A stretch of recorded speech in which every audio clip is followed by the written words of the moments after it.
గురుగారు, త్యాగరాజస్వామి వారు శ్రీరామచంద్రుణ్ణి అనాథ అని ఎందుకు అన్నారు? ఇందులో ఉన్నటువంటి చమత్కారం ఏమిటి? నిజానికి స్వామివారిని అనాథ అంటానికి చాలా ధైర్యం కావాలి.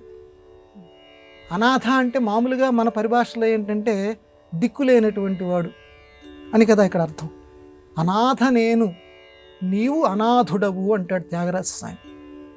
నేను అనాథుణ్ణి, నాకు దిక్కు లేదు, నువ్వు కూడా అనాథుడివే. ఇక్కడ చమత్కారం. నాథుడు అనేటువంటి పదానికి ఏంటంటే ఒక అర్థం యజమాని అని ఒక అర్థం ఉంది.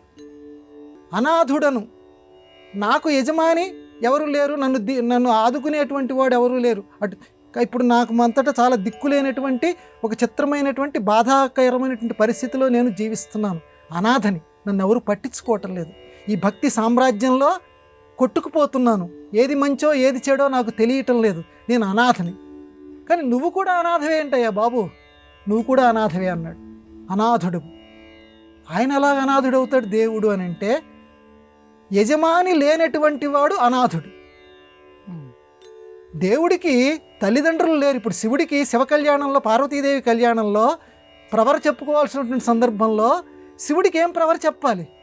శివుడికి ఒక తల్లి తండ్రి ఫలానా వాడి దగ్గర కొలువు చేస్తున్నాడు ఇవన్నీ చెప్పడానికి ఏమీ లేవు. ఆయనకి తల్లి లేదు, తండ్రి లేదు, ఆయన ఫలానా వాడు, ఆయన చిరునామా లేదు.